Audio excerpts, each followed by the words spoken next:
evaluation and how to evaluate a curriculum. How to evaluate a curriculum. So this topic is all about curriculum evaluation in the context of its definition and the role of the teacher as an evaluator. So this module will present the ways of as written, planned, or implemented. So as for the information of everyone, the curriculum evaluation is a component of curriculum development that responds to the public accountability. It looks into educational reforms for education that happens in the teacher's classroom. So, do you have a clear understanding of what curriculum evaluation is all about? Alright, so analysis of various definitions reveal that evaluation is, we have the two ways of looking at curriculum. Please everybody read. What? Two ways. Two ways of looking at curriculum. Curriculum program evaluation refers to the overall aspects of curriculum as a subject, degree program, curriculum reform program. Okay, thank you. So, curriculum program evaluation is refers to the overall aspect. So, kung yung tag overall is whole siya, major aspects like, for example, the curriculum development as a subject, we have the Bachelor of Education as K to 12 as a curricular. So, with, di ba ang outcome-based education, we already experienced that one. Di ba atong muna siya ang ato ang gina-focus diri sa college sa atong college. And then we have the mother tongue based multilingual education. So as curriculum changes, di ba ang mother tongue is gikuha na siya sa DepEd? Yes. Okay. So next one is we have please everybody read. Components of a curricular program. This will cover separate evaluation for a curriculum component such as achieve learning outcomes, teaching learning process, instruction materials, assessment of the learning outcomes. Okay, so number 2 is components of a curricular program. This will cover separate evaluation for a curriculum components such as achieve learning outcomes. So, ngayon kanina, i-cover niya is separate siya. Like for example, di ba ang lesson plan we have learning outcomes. And then, ang learning outcomes, di ba, kabantay mo nga, mag-demo ganita kay ginakuan sa maestra kung na-achieve ba ni mga learning outcomes. Pero gina-separate niya ba? Like, ginatanaw niya sa kuan, the way ka mo demo kung nakuha ba ni mo to ang imong learning outcomes. And then also, the learning process, which is the technology, is strategy, and then the methods you use. So, gina-separate na siya. Ano siya ay components of curricular program. Alright, so curriculum evaluation is both process and tool. Do you agree with that? Yes. Okay, so curriculum evaluation is both process and tool. So kung may gamit kang process, nagkag procedure ang imong ginapalo to change curriculum. And then it is a tool also kay ginagamit mo siya sa teachers na para bitaw ma-cater ang needs sa mga bata. Alright, so okay, so what is curriculum evaluation? So according to the curricular list, according to Ornstein, A. Hanskin, F. 1998, please everybody read. Curriculum evaluation is a process to gather and interpret the data coming from an existing curriculum. Okay, according to Ornstein, curriculum evaluation is a process to gather and interpret the data coming from an existing curriculum. So it also helps to decide whether to accept, change, and eliminate some old curriculum. That is why curriculum is dynamic. Unsa man itong dynamic class? Keep on Changing. Yes, keep on changing over time. Next, we have McNeil J. 1977. According to McNeil J. 1977, curriculum evaluations answer two questions. So number one question is, do planned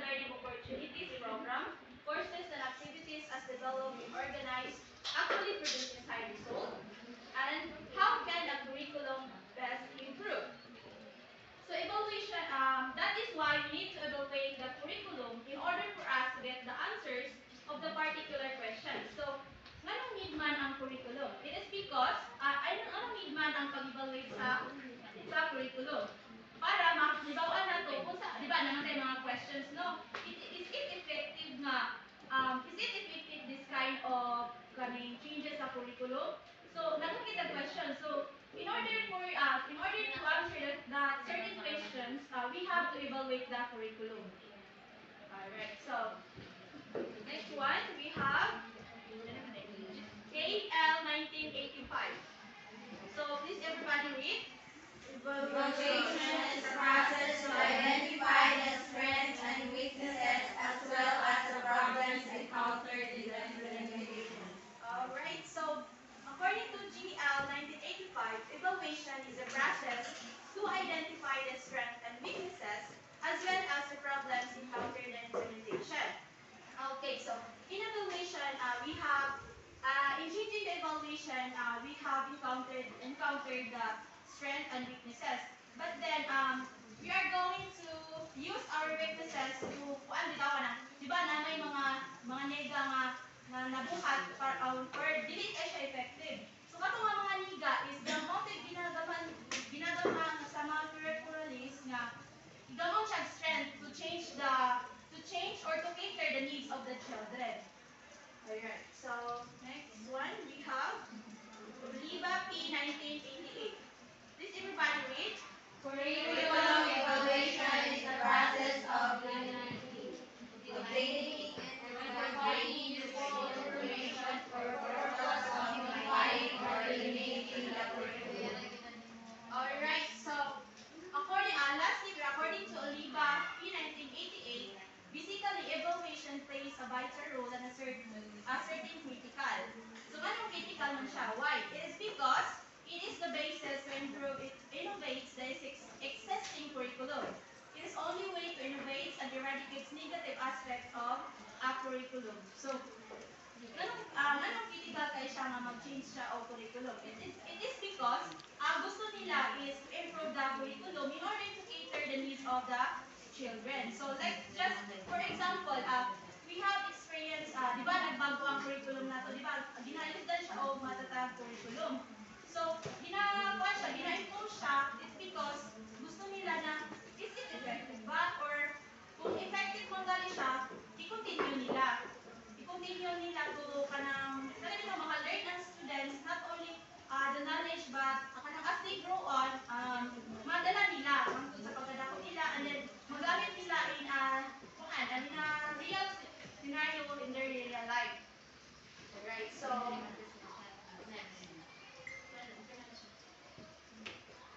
okay. So why is there a need to evaluate a curriculum? Ano kailangan dyan i-evaluate ang curriculum? So evaluation, we have, di ba ang evaluation, we have first is planning, designing, and implementing, and after that process, we have to evaluate the curriculum. So here are some specific reasons for evaluating the curriculum. So mali siya ang mga reasons. We have needs of assessment.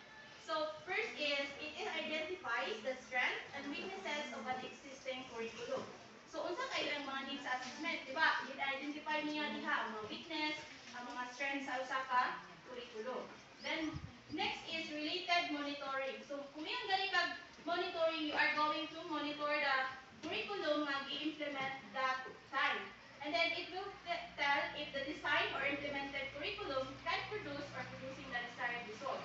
So this yung pag-monitor, dara ka makakuha na ang kung ba nag-implement na curriculum is kuan ba siya kanina nakuha ba niya ang gusto nga result.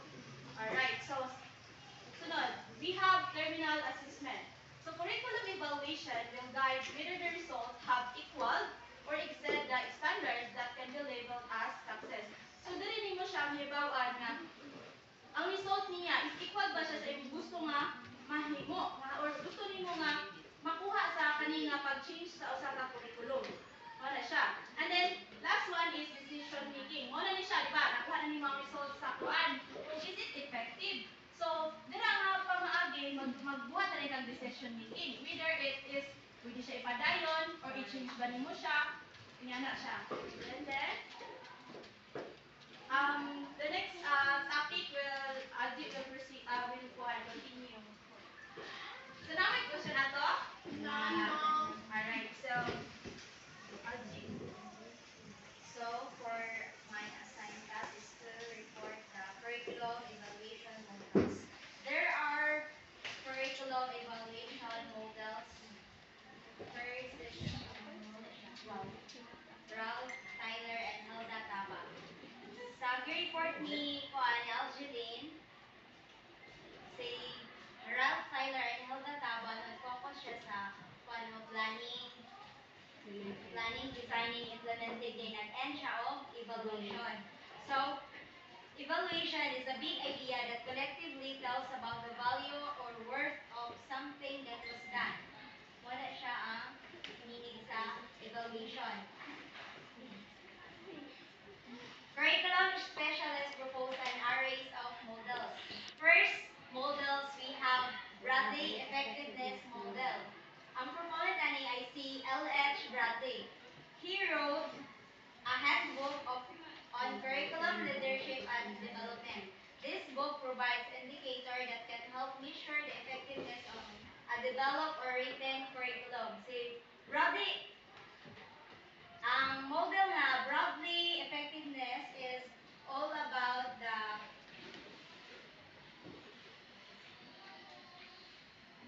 measure niya ang effectiveness of a developed or written curriculum for purposes of the classroom teachers. Some of the statements were simplified. So, naa siya kanang mga indicators and then descriptive questions. So, first, sa iyahang model, siya, you have to identify what curriculum you will evaluate. Ang sa curriculum ang imong evaluate. So, next, example of this is elementary science curriculum, teacher education curriculum, student teaching curriculum, field study curriculum. Then, humanimo ka ng identify is to find out if the curriculum you are evaluating answers yes or no. If answering yes to all questions means good curriculum as described by Bradley. Kung ang iyahang answer is yes, i-describe ni Bradley nga kana good ang curriculum nga i-evaluate. Okay. Next model is the Tyler Objective-Centered Model. Say ang proponent ni ay si Ralph Tyler. In 1950, proposed a curriculum evaluation model which until now continues to influence many curriculum assessment process. His monograph was entitled Basic Principles of Curriculum and Instruction. So, in Tyler Objective-Centered Model, ang iyahang model is all about we need to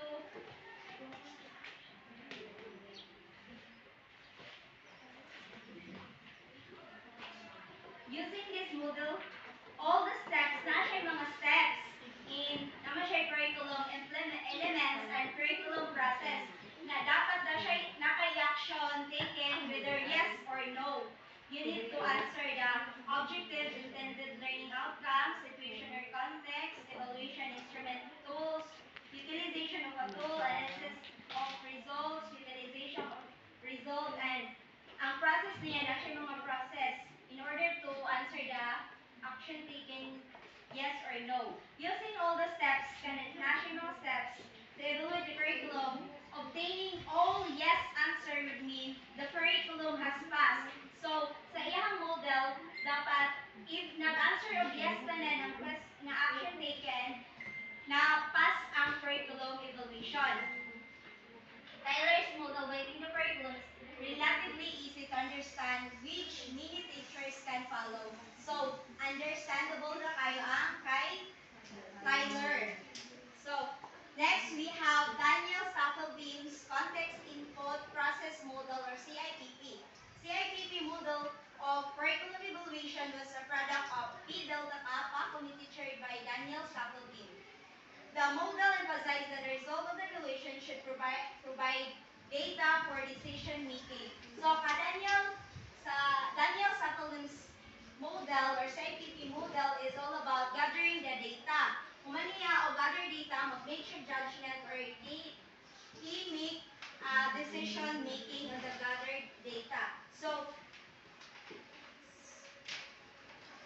there are kay Daniel Stapledon's na model or sa IPP na siya 4 stages of program operation. First stage is the context evaluation. Sa context evaluation is all about assesses needs and problems in the context of decision makers to determine the goals and objectives of the program or curriculum. So sa context evaluation, it talks about the what are the needs. I-assess niya ang needs and problems of the curriculum para ma-determine niya the goals and objectives nga na-achieve pa. Iya siyang i-assess. So, second is the input evaluation. Assesses alternative means based on the inputs of the achievement of objectives to help decision makers to choose options for optimal means. Sa input evaluation, i-assess niya the alternative means. Yan ang laing option na siya yung input evaluation. Third, process evaluation. There is a process evaluation is all about the monitors the process, both ensures that the needs are actually being implemented and make necessary modification. So, i-monitor niya if ever ang curriculum, i-monitor niya ang process sa mga procedures sa pag-implement sa curriculum o naabay need niya or i-modify or i-redesign. In fourth stage is we have the product evaluation. Compares actual ends with intended ends and leads to a series of recycling decision. So, diri na niya i-compare if na ba siya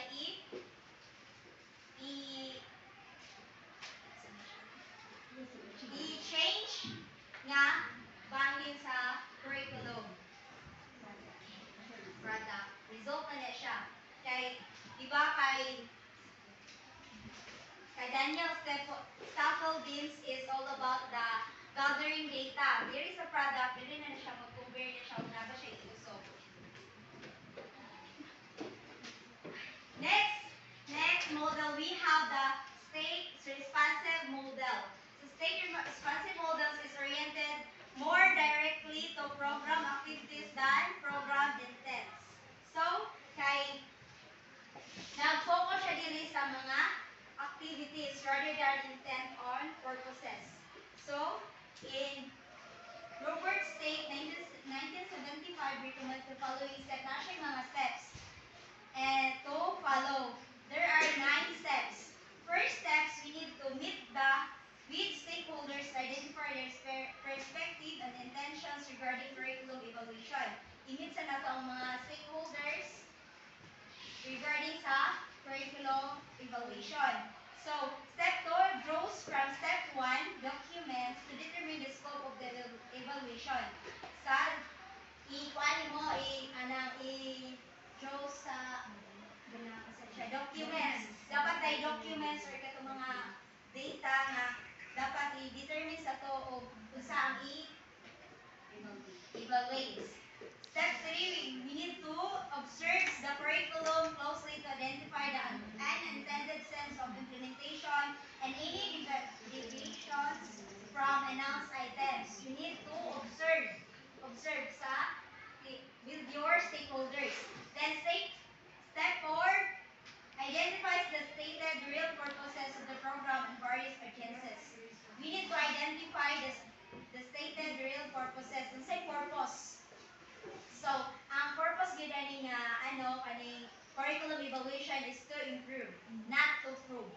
Okay, step 5, we need to identify the problems of the curriculum evaluation and hand-in identifies an evaluation design with needed data. Step 6, we need to select the means needed to collect data or information. Select, dito na maabot ang selection sa data. Okay, step 7, we need to implement the data collection procedure. I-implement na to. And then, steps 8, organize the information. Organize or arrange mo ang information niya mo gather. And step 9, we need to decide with stakeholders, and mukabot sa mga stakeholders, the most appropriate formats for the report. Mag-decide na mag-rate together with your stakeholders. Next, we have the Scriven Consumer-Oriented Evaluation. Ang propose ani is si Michael Scriven in 1967. Introduced this evaluation among many others education products flooded the market. Consumers of education products which are needed to support and implemented curriculum include textbooks, modules, educational technology like software, and often use consumer-oriented evaluation. So,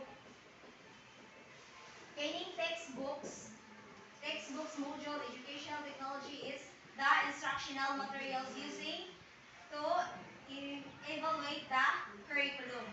Muna siya kay Scriven Consumer-Oriented Evaluation. Nag-focus siya sa mga instructional materials. So now we have steps in conducting a curriculum evaluation. First steps, we have the identifying primary audiences. We need to identify the primary audiences. Kinsa ang ilahang mga audiences. I-identify. Second, identifying critical issues or problems. Ang problems. Then, third, identifying data sources. And fourth, identifying techniques for collecting data. Fifth, identifying established standards and criteria. Sixth, identifying techniques in data analysis. 7, preparing evaluation report. 8, preparing modes of display.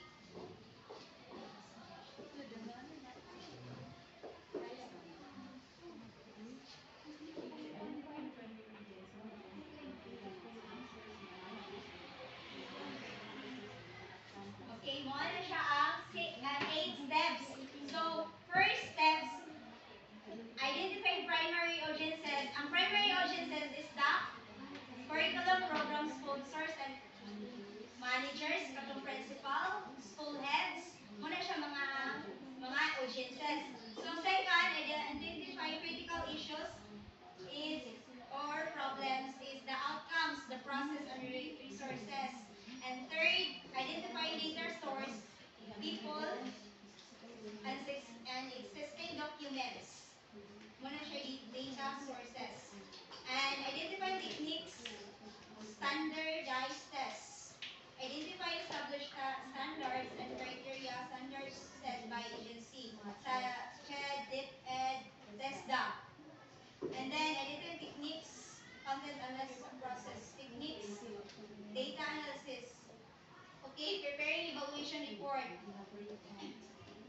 Paano na tanino, kabalo na ng written, oral, progress, and summary. Kaya ang curriculum evaluation is, paano na siya, kanang synonymous, same na siya sa assessment of learning.